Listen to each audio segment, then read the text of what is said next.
Last week, Ghana's President Nana Akufo-Addo stepped up to the podium to address Ghanaians about the dire economic situation of the country.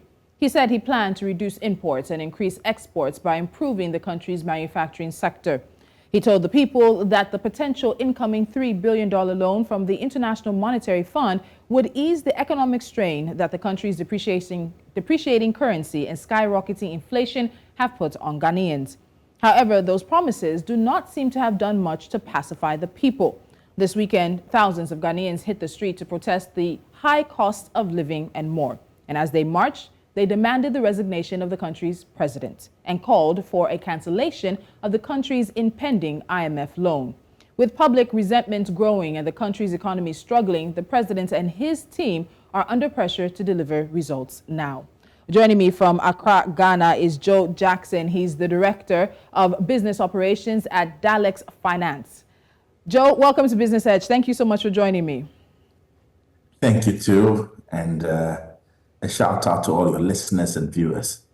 So let's look at the setup around this. Ghana is not the only country that's experiencing tough times economically, but the rapid decline of the economy as well as the currency have shocked many. And now the cedi is the world's worst performing currency. But Ghana seemingly also did quite well during the pandemic, holding things together and looking like it was coming out of the pandemic well. What changed?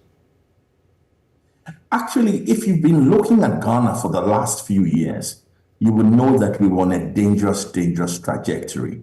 That the truth of the matter is this: Ghana was living on borrowed time, or better still, borrowed Eurobond money, and that it was heading towards a debt distress situation. For the last few years, if you take 3 line items, it's more than 100% of the revenue generated. And we continue to borrow and we continue to spend that money on projects that were really consumption projects, long gestation projects like education. And it was never going to turn out well. COVID and the Ukraine war just came and tipped someone who was standing really close to the edge over. And as soon as it became clear to the international rating agencies, and they proceeded to downgrade Ghana to near junk status in February, everything started unraveling. The currency caught fire and tanked overnight. In fact, it was depreciating from day to day, not weekly, daily. The interest rates went through the roof. Because once the government was shut off from the Eurobond market, they only were able to borrow locally. And so crowding out interest rates, crowding out local businesses and sending interest rates through the roof. A signature, the bellwether of rates, the 90-day treasury bill was sub 12% in January. Now it's over 32%. That's the kind of rate we're talking about. At the same time, inflation has gone through the roof. Yes. Partly because we're an economy that imports everything. So the fall in the cedi has meant that everything has turned out really, really, really nasty. Fuel has gone from 6 cedis a liter of petrol to 17 cedis a liter of petrol, almost 3 times in these 10 or so months. Okay, Joe, Okay, so you've painted the picture. I have a second guest joining me now, and I'd like to bring him into the conversation. Dr. David Yao Mordi, he's an economist and data scientist. He also joins me for this conversation as well. David, welcome to Business Edge. Thank you so much. So Joe Jackson is here. He's laying out the foundation in terms of where Ghana is right now and how all of these things sort of have tumbled over themselves, particularly looking at COVID and Ukraine being the two really big events that tipped Ghana over the edge. But moving beyond that now, when we look at everything, the place where it is, he mentioned inflation. Inflation now is at 37%, and Fitch is reporting that Ghana has a 50% chance of actually defaulting on its next loan repayment. So let me start the conversation with you from there. Do you think that there is the potential, a high potential at this point, that Ghana could default? We have debt that has increased 4 times over, from around 20% of the GDP in 2006 to around 78% of the GDP in June this year. So is there potential for Ghana to default? David, I think you're muted. Can you check your microphone? Yeah, thank you for the opportunity. And I want to greet my co-panelists and your very self. Africa has to develop, and to pursue such development agenda, we will need to look at our homegrown solutions.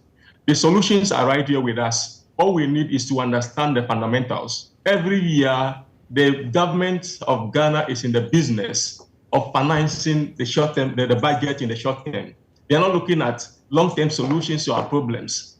Now, if people are calling for the resignation of this current president, they are calling for that all because he promised that he was going to de-Gogisberize the economy.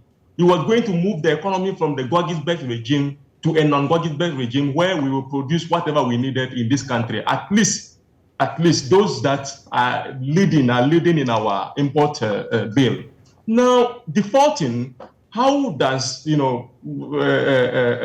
unsustainability arrive in the first place?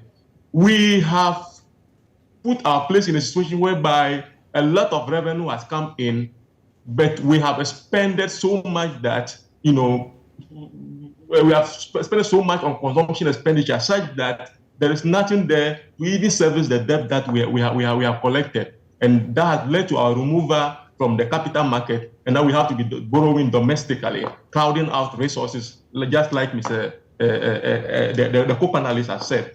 Now, our problem has to do with we constraining consumption, we reducing consumption, and then investing in projects that will pay back the debt that we have collected. The government of Ghana this year is in a deficit of about 38 billion, and if 38 billion is what you needed, then by the following year, you will be needing around 42 billion. So if you need 42 billion next year, you are going for IMF program, you have gone to mention 30 billion. Can 30 billion solve the problem of about 45 billion next year? No. So our problem has to also do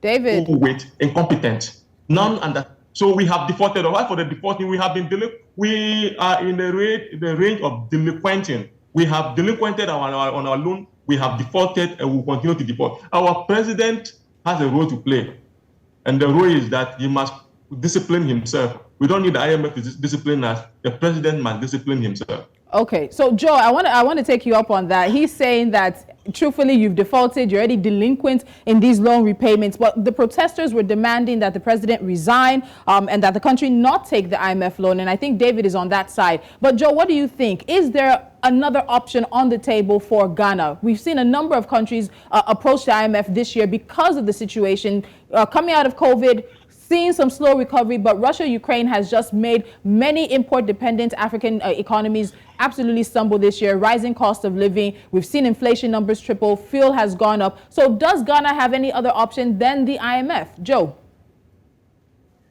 Listen, there is absolutely no other option. We are already on the path to default. In fact, there's already been declared that there will be domestic debt restructuring, which means that the government cannot pay its domestic debt. And without the domestic debt restructuring, we will not pass the debt sustainability analysis being conducted by the IMF. And there's no other option. There's no help anywhere. We are in dire straits. The IMF is not a silver bullet. The IMF is not going to solve all our problems. But at this moment, there is absolutely no other option apart from the IMF to keep this country afloat. All right. So, David, you've heard Joe say that there's no other option for the country except the IMF. And you've talked about the president needing to restrain himself, needing to be more deliberate. And there are many of the protesters who have blamed the current administration for the state of the country's economy. Do you think that all that blame can be laid on the administration of President Nana Akufo-Addo for the present circumstances Ghana finds itself in? We have had a lot of experience with the IMF.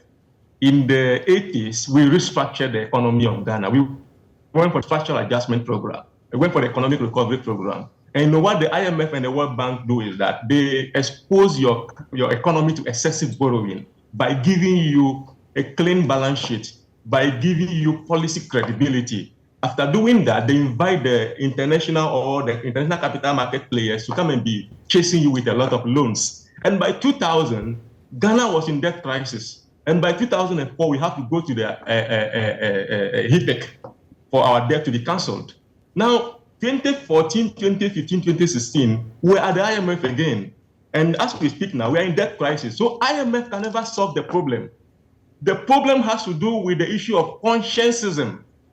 The problem has to do with our leaders thinking without the box, going back to the root that has been established by Dr. Osagyefo Kwame Nkrumah, when he said that let's industrialize the economy, let's empower our local entrepreneurs to come up with the innovations that we will need to move the economy out of the Gogis-Belt regime to an un-Gogis-Belt regime. Indeed, Dr. Kwame Nkrumah established about 300 to 400 factories. We're producing almost everything in this country.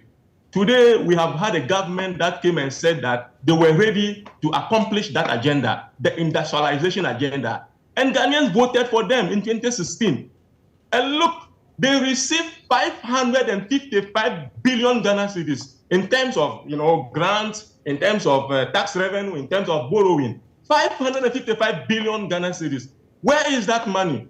Corruption. According to CDD, we have lost not CDD. According to the Auditor General's report, the Auditor General's own report from the government, we have lost 50 billion. CDD, according to CDD, we have lost close to 12 billion.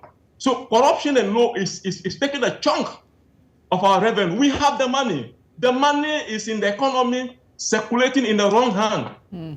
And the best way out is to remove the finance minister, and another best option available to us is for the president himself to sacrifice his seat. That will bring some challenges with respect to because when the president resigns, the vice president must go. And they must hand over to the Speaker of Parliament. The Speaker of Parliament will be on the throne for 3 months. Then we have to go for another election to elect new leaders to take over the events of affairs. So our leaders have to take responsibility. Corruption, mismanagement, incompetence have been the order of the day. Look, when we are talking about building an industrial economy, you look at your import bill. You look at the first 5 items on your import bill. And when you are building the factories, you build the factories along that line. For instance, we need a lot of rice. We import rice to the tune of about $400 to $500 million every year. I'm not sure of the figure, but according to the media reportage. So if you're going to build a factory, will you go and build a nut factory? You have to build rice factory first. Where are the rice factories? We don't have sufficient rice factories in this country. Okay, meanwhile, David, we have 555 billion in terms of revenue, grant, and loan. Not funny, but I'm very sure that Nigerians who are watching us can see the similarities. Joe, I know you're very sure that they can see the similarities between some of the issues happening in Ghana right now and the similar economic issues happening in Nigeria right now. This morning we woke up and the Nigerian currency on the black market is hitting 1,005 naira to a US dollar. So Joe, let me come back to you, because even in the midst of all of this, something interesting is happening. Ghana's economy is still supposedly growing. It's saying that the economy went up 4.8% in the second quarter of this year, which is actually a great deal slower than the 7% that it was expected. So even with all of this economic hardship that's happening, we're seeing projected growth happen in the second quarter. Joe, can you explain this? Do you agree with those numbers? Is there growth happening in Ghana's economy, even with this situation happening right now? Okay, now, it's also very important to understand that the current situation has happened very rapidly over the last 6 months. The effect of this situation will not be felt until we look at the growth figures for the last 2 quarters of this year. So it's really, it's neither here nor there. I've been looking at the figures for the last quarter of this year, when the full effect of the inflation, that runaway inflation, the full effect of the currency depreciation, the full effect of the really high interest rates are felt. I feel that growth rate has not yet taken care of the rapid unraveling of the Ghana economy. Let's wait till the figures come out at the end of the year. I will not base anything on those growth rates. Those growth rates are due to a lag from when the economy unraveled and the effect. So that lag effect hasn't taken place yet. So I won't pin anything to those growth rates. Okay, so if we can't pin to those growth rates, as I wrap up with you, gentlemen, I'll ask you for your projections. We're wrapping up. This is November now. Before you know it, you'll blink and December and Christmas is here. We've seen these protests in Ghana happen earlier this year, fix the economy, fix Ghana as well. Will these protests continue? What do you think will likely happen? In all honesty, I don't think the president will resign. He will hunker down and try to find his way out of this situation. But in terms of the outlook for Ghana's economy to 2023 and into Q1 of 2023, Joe, let me start with you. What do you think things are going to look like? What do Ghanaians need to prepare for? Okay, now, first of all, we are expecting a severe austerity budget. That budget will be so harsh, combined with the effect of a domestic debt restructuring, or a haircut, as we've been calling it. I predict that next year we're going to see a recession in Ghana. A recession in Ghana. All right, David, what do you think is going to happen toward the end of 2022 into the first quarter of 2023, even putting in perspective the potential for the IMF loan? But Joe is not sure that loan will come in if Ghana doesn't pass the debt sustainability analysis. What can happen? A lot will happen if government doesn't curtail on the consumption expenditure. Now, the growth we are talking about is a growth that is not inclusive, a growth powered by consumption. We have, economic growth is about your private consumption, government spending, and then the difference between your export and your import.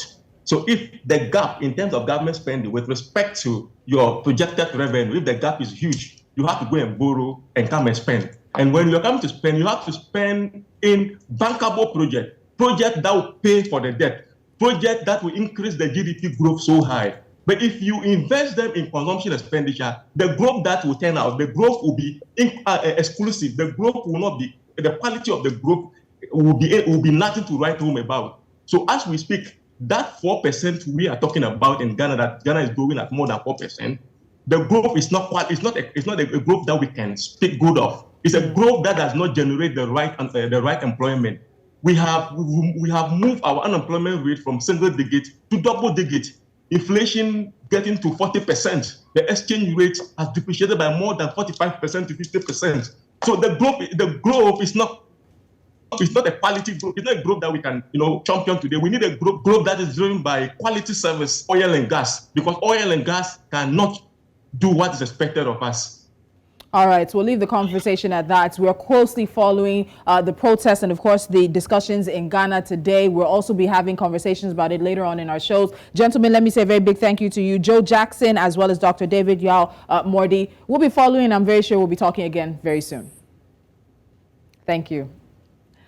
And so it is a conversation that we're watching very closely. The second largest economy in West Africa, Ghana, is going through hard times. This weekend, protesters say that the president must resign. He's not delivering on his promises. He's not turning things around, and they want him to go. This, of course, comes just a few weeks after members of parliament said that the president should fire the finance minister, Ken Ofori-Atta. What's going to happen in the next coming days? How will things turn around for Ghana? The country is hoping for a $3 billion credit facility from the International Monetary Fund, but it must pass a debt sustainability analysis. And right now, Ghana's debt is about 78% of the country's GDP. We'll continue the conversation in different ramifications. You can tune in to Village Square Africa at 2 p.m. West African time today as we continue this conversation on the protest in Ghana.